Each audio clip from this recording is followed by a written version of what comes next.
I've always had a comfortable life, and I can say I've never lacked for anything. But on the day of my son John's wedding, I discovered there are some things money can't buy.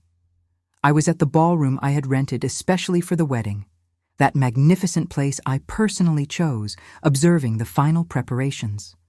White orchids adorned every table. The 5-tier cake glistened with gold details. I had personally planned every arrangement and made every choice with dedication. I wanted my only son to have the wedding of his dreams, and I insisted on funding every detail. John has always been my reason for living. He grew up surrounded by opportunities and graduated with an engineering degree from a private university. Despite having so many privileges, he grew up humble and respectful, a man of character. This made me proud. When he introduced me to Susan, I accepted the girl with an open heart. She was beautiful, came from a well-known family, and spoke with elegance.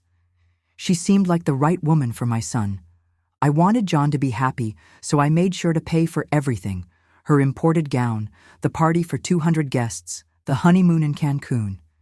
It was my gift to them, my way of showing my love. That afternoon, 2 hours before the ceremony, I was in my violet dress, a classic, elegant style, my hair done at the salon, with subtle makeup. I wanted to look presentable for the photographs. That's when I saw Susan talking to James, the photographer I had hired, near the garden where the official photos would be taken.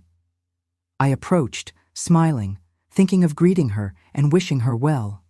But I stopped a few feet away when I heard her voice, clear and resentful. "I don't want this old bag, my mother-in-law, in my wedding photos."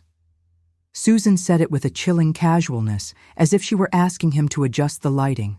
James seemed embarrassed, fumbling with his camera, unsure how to reply. She kept talking, gesticulating with her perfectly manicured red nails. "You can take a few photos with her at the beginning, so she doesn't make a scene, but in the main ones, the ones that go into the album and on social media, I don't want her showing up. It's bad enough that I have to tolerate that outdated outfit of hers. She looks like she came from a funeral, not a wedding." I stood frozen there, hidden behind a column decorated with white fabric and lights. My legs wouldn't move. I felt the pain of humiliation that I had never experienced before. This girl, whom I had welcomed into the family, was ashamed of me. The photographer mumbled something about talking to the family, but Susan cut him off. "I am the family now. John will agree with me. He always agrees. His mother can stand in the back with the boring aunts. No one will notice." I felt tears burn my eyes, but I didn't let them fall. Not there. Not in front of her. Was that how she saw me? As someone too archaic to appear by her side? I thought of all the times I had welcomed her into my home. I truly thought we were building a relationship of respect. How naive of me. I turned to leave. I needed air. But then I heard footsteps behind me.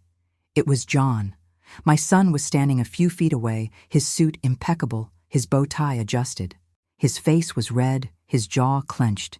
He had heard everything. "Mom," he said softly, gently holding my arm. "You're not going anywhere. Stay right here. I'll handle this." Before I could answer, he walked decisively toward Susan. She was still talking to James, laughing about something, completely oblivious to what was about to happen. John called her name. "Susan, we need to talk, and it has to be now." I knew John well enough to know he was furious. Susan turned with a smile, but when she saw his expression, the smile vanished. "What is it, honey? Did something happen?" John took a step forward, keeping his voice low, but clear enough for her and the photographer to hear perfectly. "I heard what you just said about my mother. I heard every word." I saw panic flood Susan's face. "John, I can explain. It was just a misunderstanding. I was nervous about the preparations and—" "No," he interrupted her. "It was no misunderstanding. You tried to insult my mother, called her an old bag. You said you didn't want her in the photos. You said her dress looked like a funeral outfit. All this about the woman who paid for this entire wedding, who welcomed you with open arms into our family. who has never treated you with anything but respect and affection. Susan tried to approach, but John stepped back. Honey, I didn't mean it like that. You know how anxious I get? The words came out wrong. I swear that... You meant exactly what you said, John stated, and I could see the disappointment in his eyes. You showed who you really are, Susan, and I am not going to marry someone who disrespects my mother. My heart raced. What was he saying? People around us began to realize something was wrong. Some early guests looked on curiously. Susan noticed too, and her voice became louder, almost desperate. John, don't do this. Not here. We can talk later, calmly. The wedding is starting in 2 hours. All the guests are arriving. Your family, my family. Exactly, he replied. And that's why I'm going to make this very clear right now. You are not marrying me today. You are not marrying me ever. I want you to leave. Everyone fell silent. Even the background music seemed to stop. Susan looked around, saw the people watching, and when she looked back at John, there was sheer panic in her eyes. You can't be serious. This is absurd. Because of one comment? You're going to throw everything away? It's not just a comment, John said calmly. It's your character. It's who you are when you think no one is looking. Susan tried one last time. Patricia, please, you know I didn't mean to offend you. Talk to your son, make him understand. But I didn't say anything. Not because I didn't want to, but because I needed John to make that decision on his own. He was a grown man, and this was between the two of them.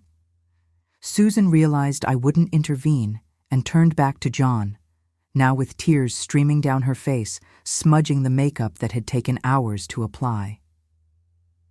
You're going to regret this. You're going to regret humiliating me in front of everyone. My family will never forgive you. I will never forgive you. The only person who should be regretting anything here is you, he countered. Now please, leave. I will not ask again. That's when Susan's mother appeared, a tall, elegant woman in a pale pink dress. What is going on here? Susan, why are you crying? John explained briefly, without raising his voice, but without omitting any details. Her mother looked ashamed, glanced at me, then at her daughter. Susan, did you really say that? The girl tried to deny it, but her voice lacked firmness. Mom, it was all a misunderstanding. They're exaggerating. James, who had been quiet the whole time, cleared his throat and said softly, I'm sorry, but that's exactly what John said. Susan's mother closed her eyes and took a deep breath. Susan, let's go. There will be no wedding. The woman cut her off, gripping her daughter's arm firmly. You caused this. Now let's leave with what little dignity we have left. And she turned to me. Patricia, I apologize for my daughter's behavior. You did not deserve that. I merely nodded, unable to speak. I watched mother and daughter leave the hall, Susan sobbing loudly, trying to pull away from her mother's grip. The guests who witnessed the scene were in an awkward silence. John approached me and put his arm around my shoulders. I'm sorry, Mom. Are you okay? I looked at my son, at the man I raised who, even on what should have been the happiest day of his life, chose to defend me. I'm fine, my son. I'm proud of you. The next few hours were strange.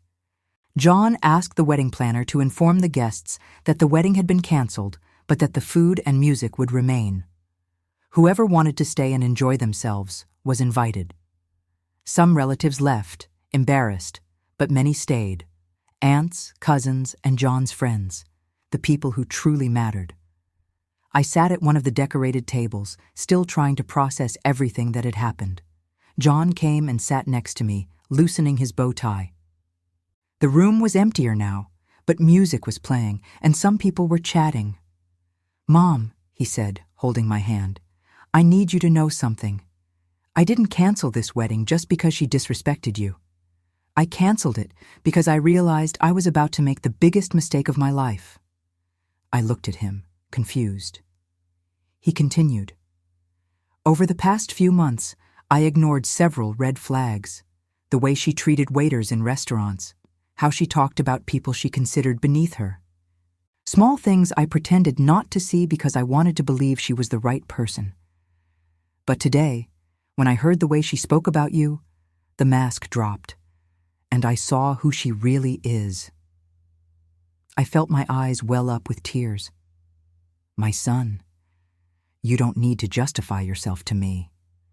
Yes, I do, he insisted, because you have always been by my side. You have always supported me in everything, and I almost brought someone into our family who didn't value you, someone who saw you as worthless. That will never happen again, I promise. I hugged my son there, in the middle of that empty ballroom decorated for a wedding that didn't happen, and I realized that despite everything, that day hadn't been a loss. It had been a liberation. Today, 4 years later, John is married to a wonderful woman named Victoria who treats me with great respect. A woman he met through work, who has the right values and understands the meaning of family. At their wedding, which was small and intimate, I took hundreds of photos next to the bride and groom, and in every one of them, I am genuinely smiling. Because I learned that it doesn't matter how much money you have or how many things you can offer. What matters is being valued for who you are, and having a son who defends you, even when it costs him dearly. This is my story, and if there's one lesson I want to leave, it's this. Never accept disrespect, no matter where it comes from, and raise your children to do the same.